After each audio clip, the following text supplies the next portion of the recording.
Now I'm going to explain actually what happened in this script. I have taken two variables, vector3 start position and end position, and third variable is the speed variable, and I can speed up and down from editor.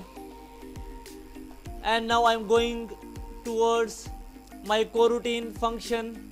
Here is the complex. I have assigned the name to it, complex, and pass the parameter, vector3 parameter as a target. So in the body I have defined the while loop. Loop becomes false, then it will wait 2 seconds, and after that the new position will assign to player. So that is the loop, and you have checked it out. That was the complex example of the coroutine, and you have seen I have played it. So in the next lecture I will explain some animations. So stay tuned with us for the next lecture, and please don't forget to like and share my channel. Goodbye for now.